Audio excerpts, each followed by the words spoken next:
बच्चों mental math कक्षा 7 यहाँ पर अगले पार्ट पर चलते हैं और अगला पार्ट क्या कहता है उसको भी हम रीड करेंगे। साथ ही बच्चों मैं आपको एक बात बताना चाहता हूँ, जिन बच्चों के पास पुराने मेंटल मैथ है मीन्स लास्ट सेशन के हैं या ये नए हैं तो कोई ज़्यादा फ़र्क नहीं है। आप के पास कोई भी हो आप प्रैक्टिस करते रहे और किसी भी पार्टिसिपेट कीजिए किसी भी क्विज के अंदर।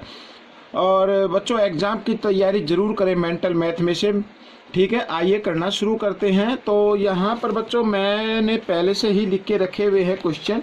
आइए ये मैं दिखाता हूँ। यहाँ पर क्वेश्चन नंबर 21, ठीक है। तो क्वेश्चन नंबर 21 क्या कहता है, देखो छायांकित भाग को प्रदर्शित करने वाली भिन्न बताएं। तो आपको करना क्या है, टोटल पार्ट काउंट कर लो बच्चों, 1 2 3, ठीक है, 1 2 3 4 5 6। तो 6 कुल भाग जो होते हैं ना वो तो लिखना नीचे, और छायांकित भाग कितने हैं, 1 2 3, इसको लिख देना ऊपर, ठीक है। आप चाहे तो इसको काट भी सकते हैं, 3 एकम 3 3 दूनी 6, तो 1/2 ये आपका उत्तर आ जाएगा, ठीक है। अगला प्रश्न, अगले प्रश्न में कहा है 22, यानी ये प्रश्न नंबर 22 में आधे का 4/5 कितना होगा।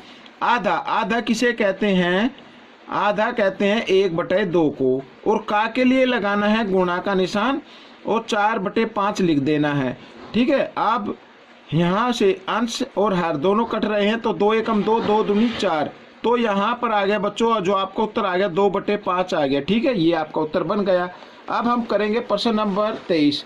तो प्रश्न नंबर 23 में देखो क्या कहता है, यहाँ पर इसको भी पढ़ लेते हैं। 1 और 4 सही 2/3 के योगफल को, ठीक है, इनका योगफल निकालना है, को 4 और 4 सही 2/3 के अंतर से गुणा कीजिए, इनका अंतर निकालना है, फिर उनको क्या करना है, गुणा करना है। तो योगफल ज्ञात कर लेते हैं पहले बच्चों। तो योगफल ज्ञात करना 1 जमा, यहाँ पे इसको मैं भिन्न में बदल लेता हूँ, ठीक है ना। मिश्र संख्या है 3 चौक 12, 12 2 14, 14/3। यहाँ पर हमने लिया लघुत्तम 3 और 1 का, तो आ गया 3। साथ ही यहाँ पर क्रॉस में गुणा कर दो, 3 एकम 3 जमा, और 1 को 14 से करेंगे 14, तो 14 और 3 कितना होता है, 17/3, ठीक है। ये आ गया योगफल। अब अंतर, अंतर भी निकाल लेते हैं बच्चों। अंतर कितना आएगा, तो अंतर 4 घटा यहाँ पर, और इसको भी हम भिन्न में बदलेंगे मिश्र संख्या को, 3 चौक 12 और 1 14, तो बच्चों यहाँ पर 14/3, ठीक है। इसके नीचे आप एक लघुत्तम के रूप में लेंगे, वो सॉरी हर के रूप में लेंगे, 3 और 1 का लघुत्तम लेंगे, 3 आ गया, साथ ही क्रॉस में गुणा कर देना है, 3 चौक 12 और 1 को 14 के साथ किया तो 14 ही आएगा। अब 14 में से 12 गए बच्चों तो आता है बच्चों 2/3। घटा का नहीं लिखना है क्योंकि हमें ये घटाना नहीं था, हमें अंतर ज्ञात करना था, ठीक है। तो ये अंतर आ गया। अब क्या करना, गुणा कीजिए, तो गुणा कर लेते 17/3 और गुणा 2/3, ठीक है। तो 17 दूनी 34 और 3 तिया 9, ये आ गया बच्चों। तो अब इसको मिश्र संख्या में लिख लीजिए, तो 9 तिया 27, इस तरीके से 9 तिया 27 और 7 34 होता है, तो ये आपका उत्तर बन जाएगा। अब अगला प्रश्न यहाँ पर देखो, प्रश्न नंबर 24 क्या कहता है, 149 गुणा 4 को दशमलव में बदलिए। अब दशमलव में बदलने के लिए आपको क्या करना है, 149 को 4 से भाग कर दीजिए और पूरा भाग देना है, तो 4 तिया 12, ठीक है। तो 2 बच गए, 9 4 7 28, यहाँ पर 1 बच गया, आगे कोई अंक नहीं है, दशमलव लगा के 0, तो 4 दूनी 8, ठीक है। यहाँ पर बच गया 2 और 1 0 और उतार सकते हैं, 4 पंजे 20। तो बच्चों ये आ गया आपका, देखो 149/4 को जब आपने दशमलव में बदला तो इसका उत्तर आता है 37.25, ठीक है। आप इस तरीके से कर सकते हैं, या फिर आपको एक तरीका और करना है, वो थोड़ा सा बड़ा होगा, मैं आपको बता देता हूँ फिर भी। देखो 149 और यहाँ पर ये 4, ठीक है। अब यहाँ पर हर को आप या तो 10 के रूप में लिखें, ठीक है, 4 का 10 बनाए, गुणा करने पर ही बनेगा, या फिर 100 बनाए। अब 10 तो बनेगा नहीं तो 100 बन जाएगा इसका। अगर इसको हम 25 से गुणा कर दे तो कितना बन जाता है, 100 बन जाता है, और यहाँ पर भी अंश को भी 25 से गुणा कर देना है। तो बच्चों अगर हम यहाँ पर 149 को 25 से गुणा करते हैं तो आपका जो गुणनफल आएगा वो आएगा 3725, ठीक है। और 25 को 4 से किया, आ गया 100। तो बच्चों यहाँ पर देखो 3725, यहाँ पर 2 जीरो तो 2 अंक के बाद दशमलव लगा दे। तो इस तरीके से भी आप इसको हल कर सकते हैं।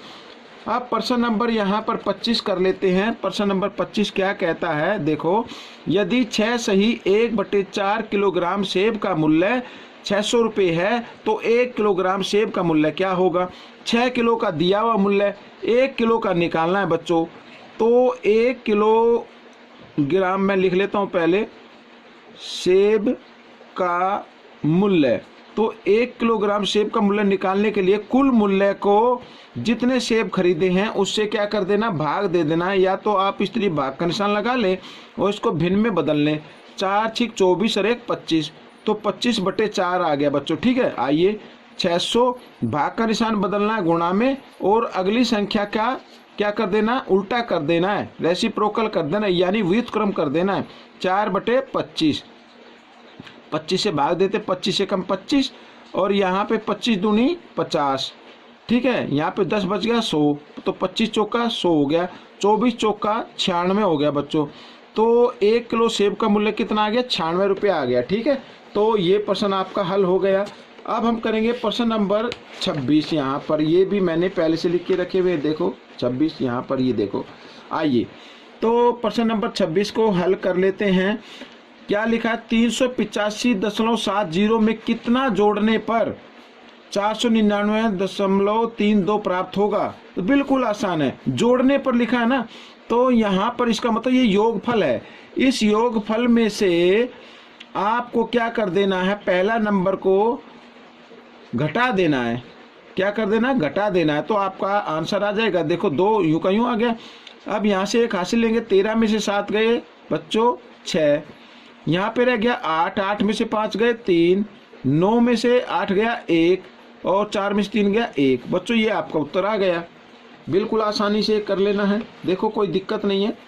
अगला प्रश्न क्या कहता है, देखो, 72.46 में से कितना घटाने पर 29.73 प्राप्त होता है, ठीक है। अब इसमें घटाने पर है, घटाने पर नंबर हमेशा क्या होता है, कम आता है। तो आप क्या करें, जो पहला नंबर है 72.46, इसमें से इस उत्तर को क्या कर दे, घटा दें, ठीक है। ये मैं घटा देता हूं। तो 6 में से 3 गया 3, यहाँ से यहाँ होगा 4 में 7 नहीं जाएंगे, यहाँ से 1 हासिल लेंगे 14, 14 में से 7 गए 7, यहाँ पे रह गया 1, 1 में से 9 नहीं जाएगा, यहाँ से 1 हासिल लिया 11, 11 में से 9 गए 2, ठीक है। यहाँ रह गया 6, 6 में से 2 गए 4। तो बच्चों 42.73 ये आपका उत्तर आ गया। अगला प्रश्न देखो, यहाँ पर लिखा है, इसको भी करना है। संख्या रेखा 1 किस दशमलव को दर्शाता है, 1 किस दशमलव को दर्शाता है। अब देखो 0 यहाँ पर है ना, तो 0.2, तो इसका मतलब ये 2 और यह 0.4, तो इसका मतलब इसके बीच में जो ना वो 0.1 का गैप है। तो मैंने यहाँ पे लिख देता हूँ 0.01, 0.02 हो गया, तो यहाँ पे आ जाए 0.03, 0.04 आ गया, तो यहाँ पे आ जाएगा 0.05। ये हमें दिखाना है। तो ये जो दिखाता है बच्चों, वो दिखाता है 0.05 को, ठीक है। ये आपका उत्तर हो गया। अब अगले प्रश्न कर लेते हैं। अगले प्रश्न में यहाँ पर लिखा है बच्चों, देखो इसको पढ़ लेते हैं। यदि किसी संख्या का 2/3 गुणा 10 है तो उस संख्या का 1.75 गुना क्या होगा, ठीक है ना। तो पहले तो वो संख्या ज्ञात करनी है, तो लिख लेते हैं माना वह संख्या। तो माना वह संख्या x है। अब देखो किसी संख्या का 2/3 गुणा, यानी x का 2/3 गुणा कितना आता है, 10 आता है। इसको अगर गुणा करें तो 2x/3 आएगा ना, लेकिन यहाँ पर ये भाग के रूप में आ गया 3। जो इधर भाग में होता है इधर आकर वो किस में हो जाता है, गुणा में हो जाता है, और जो इधर गुणा में होता है इधर आकर वो भाग में हो जाता है। तो इस तरीके से 10 गुणा 3/2, 2 एकम 2, 2 पंजे 10, 5 तिया 15, तो वो संख्या आ गई 15। अब इसका लिखा है कि 15 का 1.75 कितने गुना होगा, तो 1.75 इस तरीके से कितने गुना होगा। अब बच्चों आपको 15 का पहाड़ा आता है तो आप इसको 15 से भाग कर दे। देखो 15 पंजे 75 का 5 का हासिल 7, 15 सत्ते 105 और 7 112 का 2 का हासिल 11। ठीक है, 15 एकम 15, 15 और 10 25 और 1 26। तो बच्चों 2 अंक के बाद दशमलव, 2 अंक के बाद दशमलव लगा दीजिए, ये आपका उत्तर बन जाएगा। ठीक है, अगला प्रश्न कर लेते हैं, यानी इस भाग का आखिरी प्रश्न। देखो क्या कहता है, यदि एक समबाहुभुज की प्रत्येक भुजा की माप 1.2 सेंटीमीटर है।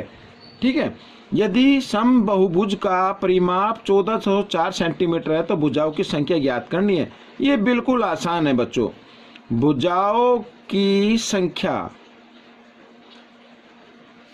तो बच्चों जो परिमाप होता है ना सभी भुजाओं का योग होता है, तो उस परिमाप को पहली भुजा की माप से क्या कर देना है, आपको भाग कर देना है। ठीक है, अब देखो यहाँ पर भी 1 अंक के बाद दशमलव है, यहाँ पर भी 1 अंक के बाद दशमलव, तो इनको आप हटा दीजिए। तो 12 से 12 एकम 12। ठीक है, ये आ गया, 2 बच गया 4, 24 हो गया, 12 दूनी 24। तो बहुभुज की भुजाओं की संख्या कितनी आ गई, 12 आ गई। तो 12 भुजाएं हैं बच्चों। तो बच्चों ये भाग आपका कंप्लीट हो चुका है। आपको ये भाग कैसा लगा मुझे ज़रूर बताएं, और इसमें से देखकर दूसरों को ज़रूर बताना है। ठीक है, आप किसी भी मेंटल मैथ क्विज में पार्टिसिपेट कीजिए, मुझे बहुत अच्छा लगेगा। तो मिलते हैं अगली वीडियो में, तब तक आप प्रैक्टिस करते रहें।